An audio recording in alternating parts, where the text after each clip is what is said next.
Our guest this week is Todd Schlosser, an all-mountain ripper who grew up around Seattle. He's also the bass player and the lead singer in the band Model Snake, who you hear behind me this week. I met with him at his jam space, which is in a building that's been a bunch of rehearsal spaces since the 80s. So it's very probable that bands like Nirvana, Pearl Jam, and Soundgarden rehearsed in there at some point. Well, the first snowboard I ever rode was a rental, probably up at Mount Baker, a Black Snow, and then a GNU. I checked out. The first snowboard I ever owned was a Sims half pipe. Sick. And the white one, I think the first year they made it. Yeah, I was instantly hooked. Well, not instantly, no. It probably took like 4 trips. I was a skater, and I thought it was going to be more like rolling. Sliding on snow was not like rolling on pavement. And so it was like frustrating at first, just like everybody's always frustrated the first time they ride. There were times when, I think the first day that I snowboarded, I was hiking around a little bit before we even rode the chairlift for sure. So you grew up around here? I did, yeah. South Seattle, kind of just towards the airport, just west of the airport in a town or a city called Normandy Park. I think the Mac Dog movies might have been some of the first stuff that people saw.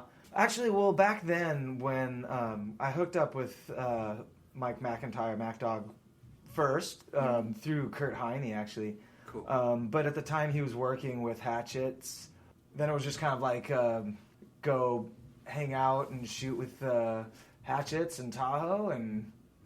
Kind of, things were sort of happening fast and changing quickly, obviously, back then, too. So it was kind of neat. Yeah. Definitely a cool time. When did you get on Mervyn? I got the first Mervyn snowboard from Paul Farrell at West Beach Classic in Whistler. Yeah, dope. Probably, that had to be around 91 ish. Yeah, that makes sense. Yeah, Paul was the team manager and also rips. Yeah. I remember, I think... And the world was really small for snowboarding at that time, so it was really cool because everybody was, from around the Northwest, knew each other and had a great time snowboarding. And so at the time when I got handed my first board, because my board got stolen, I had a Libtech. I had I think it was a Matt Cummins or Emma Peel. I can't remember which one it was, but my friend Dave, who snowboarded for 35th Avenue, which I also did, was the local skate shop. He worked at Mervyn as a board finisher. Dave just shredded, and they saw his talent. He was such a good skater, and I hung out in Auburn, where he grew up, with Jamie. Jamie was on the team before us, for sure. I followed Jamie down Gunners Canyon, and he was spinning, and just with such good style and power. Nobody following him, no cameras on him, nothing, just for fun. He was that good that when he was just having fun. Oh yeah. Yeah, people don't. I don't know. I guess a lot of people like to ride fast, but back in the day, I guess that was kind of like a Northwest thing. Baker was I think anybody that ends up going to Baker, no matter where you live in the Northwest, you realize pretty quickly how incredible of a place it is, and you're definitely drawn back there. But so I grew up closer to here, and it was just much faster because it's pretty much as soon as I got my license, when I turned 16, I was driving up to snowboard as much as I could. Still going to school, high school, and going up at nights up here at Snoqualmie Pass. And so that was kind of like my home base was Snoqualmie Pass. And then Alpental is amazing. That came kind of a little bit later too, because I was still weekend warrior, going up at nights, shredding around in the lights. But once you found out about how incredible and steep Alpental is, then sort of opened up a whole nother world of mountain riding here and up to Mount Baker and all over, really. Yeah, it's just kind of, it's really easy to get around when you are based right here. Like, were you still in high school when you were on the payroll at Mervyn, or was that? Well, kind of that right was after? probably 2 years after high school. Like, right before I was 21, I think I probably started getting salary or getting paid. I do remember you were on fire after TV3. Got out of high school and started snowboarding a bunch, and then got started getting flowed stuff from Mervyn. Had more and more opportunities to travel. Yeah, you didn't do the contest scene? Didn't do too many contests. I did a little bit of contests.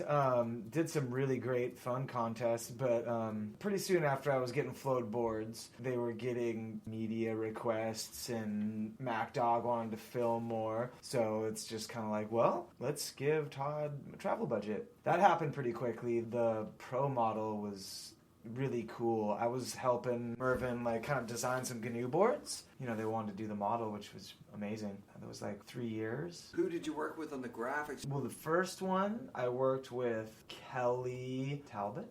Well, I kind of had this vision and designed a bunch of shapes to make it look like it was space. It was the galactic power cap. I remember and that. she had done some paintings to make it look like it was the exterior of the Millennium Falcon or something. So that was really cool working with her. And Aaron Kane did a board for the second year I had a model. He's a tattoo artist from San Francisco and a snowboarder and a super badass individual. And then Kelly also did my third year's model on GNU. Painted it. My cat, Philo, kind of had this cat-looking figure making the G and the N and the U. And that's gotta be so fun to design your own board. Did you get to spec it out and everything and be like, okay, I want it to be this length and here's the widths and all that stuff? For the most part, yes. Yeah. I mean, at first, definitely, and then, I think that they wanted to keep it a certain size for, demographic or whatever. And I think I was kind of doing bigger mountain stuff as I progressed as a snowboarder, I was doing bigger stuff and wanted a bigger board. But the cool thing with Mervyn is they'd always just be we'll make you, what do you want? So, get a little bit bigger board or try some different stuff out and figure out what you want to do for next year. And it was pretty cool. They still do things similarly, too. So the transition to bigger mountain stuff, do you think that growing up in the Northwest helped you when you did some Alaska trips? Yeah, definitely. I think that the terrain around here definitely helps you with that. But everything's really short vertical here. So we'll get spots that are nice and steep, but you don't have Alaska sustained, 1,000 meters vertical like you do in Alaska. Was it daunting? Were there days where you woke up where you're just like, oh my God? It wasn't daunting. It was eye-opening, and I was just fortunate enough to spend a few weeks in Valdez that just changed everything for me, opened up a whole new world, and it was so amazing that it wasn't as scary as you'd think, you'll never have as fast, as many, and as deep of turns, and it's just so incredible. It's very humbling to be there, for sure. You can get yourself into spots, and people push it more and more all the time up there. I was with a good group. I was with H2O and Dean Cummins in Valdez. And so you had good guides. Sick pilot, and it was certainly very humbling. If you're with T. Rice, you better have your nuts on. Well, did you ride with those guys too, with the Craigs and the Mikes and Tex and those guys? Or? Yeah. So obviously Mike and Tex and Jeff Fulton and those guys that spent way more time than I did up at Baker, but I got a chance to go on a lot of great trips with Standard Films too, with Tex and Mike. I just always looked up to and then saw him on the mountains. He probably wouldn't ever remember the first, like, 6 times he met me, because I'd always see him on the hill. But those guys are badass and have shown me spots and scared me. They kind of kept each other on their toes at all times. Yeah. Like, there was a lot of ribbing going on and making fun of each other and all that stuff. But I rode with Rankwit last year at Baker. I could not believe how fast he rode, how confidently he rode. Yeah, Northwest, I'm telling you. He's fast. So Mike is fast, right? So fast, yeah. And stylish. So you were the generation behind the MBHC. Did you have your own crew kind of based on that? Because there was a lot of crews back then. Yeah, my crew sort of changed after I became more mobile. I guess before I was traveling all the time, my crew was kind of like the high school cats that I snowboarded with. And dudes from, like, Snoqualmie Pass at Hyack and Aloha Snowboards, like, way back in the day. So that was way long time ago. Yeah. And that was, like, the first crew. After I kind of got on Mervyn, traveling all the time, the crew kind of was like wherever wherever you were. Yeah. And that was kind of pretty badass. But always thought that had a lot of respect for the people that kind of laid the groundwork at Baker.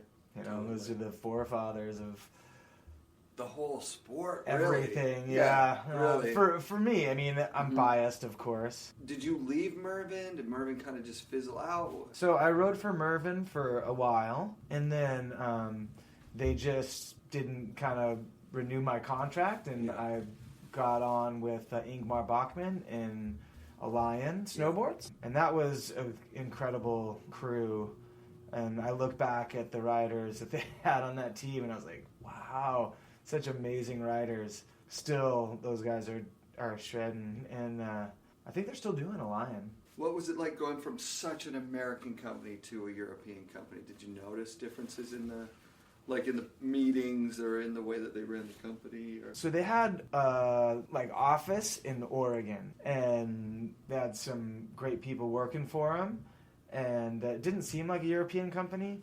The only thing that was kind of European was the design. Yeah, and Ingmar was driving a lot of that, and it was cool. I thought he did a great job with that. And I agree, yeah. There was Cale Stevens was on the team. Oh, Cale is just badass. He's still shredding. Totally. And I haven't seen him for a super long time. Yeah, I see him you always look like you were happy, having a good time. Mm-hmm. Would have been a fun guy to ride with in a crew, for sure. Yeah, still trying to be that. Yeah. So I'm like the snowboard motivator. Perfect. Guys, we gotta go. We gotta go. Yeah, that's dope. How often do you snowboard now with 2 kids? I guess it's harder to go. It's that's helping me kind of get them on the mountain, getting me on the mountain more. But I always take my own time for myself. Yeah. So no, I'm getting up the mountain more, extra days, you know what I mean, and getting the kids riding. But I've been up to, I had a little trip to Baldface. It was just amazing. Opening day at Baker, just got an amazing day at Alpental, and a bunch of days just rooping around here with the kids at Hyack or East. Yeah. They call it Summit East now. It used to be called Hyack. I used to see Rankwit there all the time, shredding Hyack. The place is cool. The site of the Holy Oli, which doesn't happen there anymore. So yeah, get some good days in, hoping to get a bunch more. I want to get back up to Canada. Well, I told somebody I was going to go visit him, Alan Clark.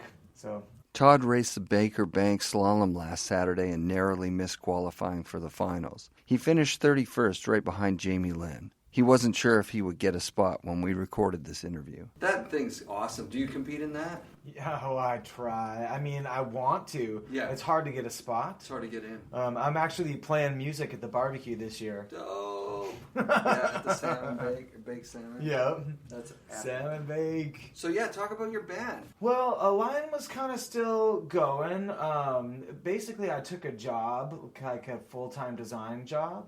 Cool. I was a graphic artist, kind of went to a vocational high school, and right out of high school, got a job doing ad design for a newspaper.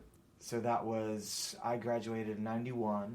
I worked for the newspaper for almost 2 years and quit because I became a pro snowboarder. Yeah. Well, I started snowboarding a bunch and I was going to school. I just went back to design after I had a job opportunity. It was like 2003.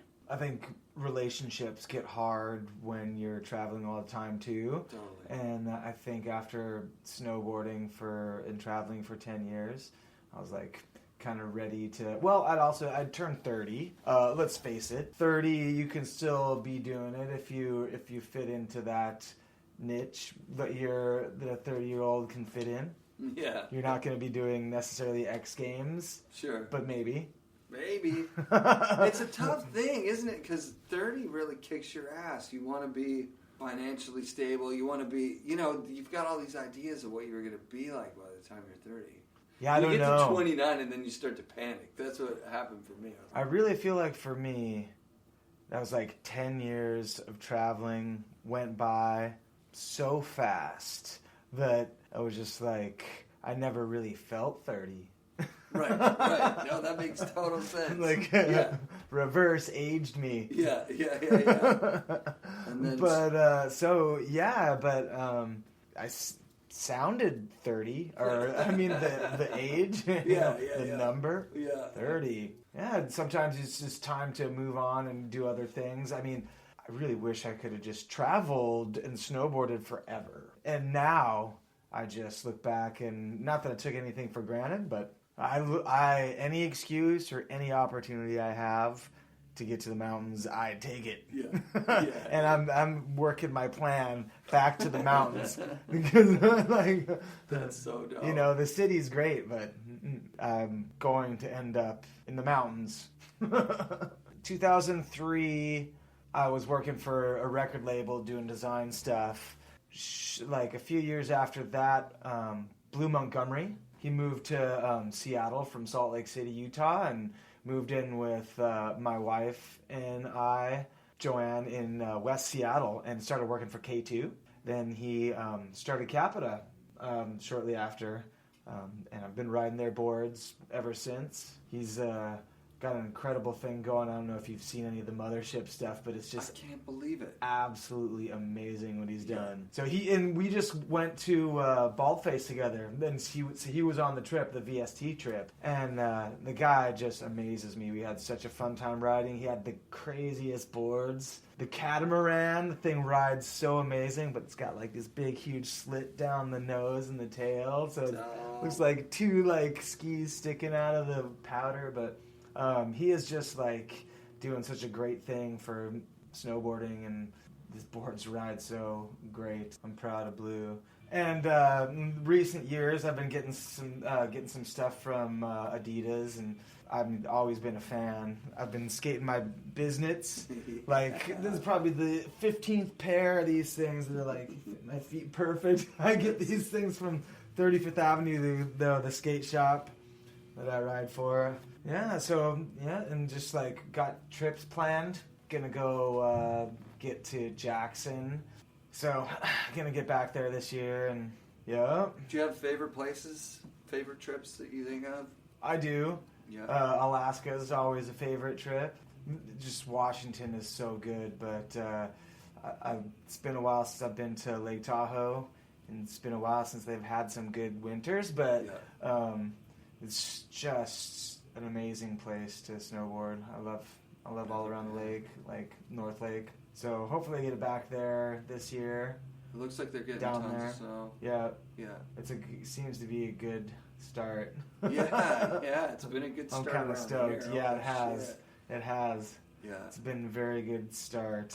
So, but I think I'm going to get to Canada a few more times as well. Maybe go to, I don't know when the Rattlecat at Red is, but I love Red Mountain. I want to get up there. Yeah. But yeah, so let's see where the winter takes us. Special thanks to Todd Schlosser and his band, Model Snake. Be sure to check them out on Facebook and like their band, follow their group. It's pretty rad stuff. Now, if you made it all the way to the credits and you're still listening, I have a question for you. I'm thinking of changing the name of FNRad Snowboarding Podcast to simply the Snowboarding Podcast. Hit me up with a message on our Facebook page or at our website, FNRadSnowboarding.com, to let me know what your opinion is on this very important matter. This episode of the FNRad Snowboarding Podcast was brought to you by BR Productions.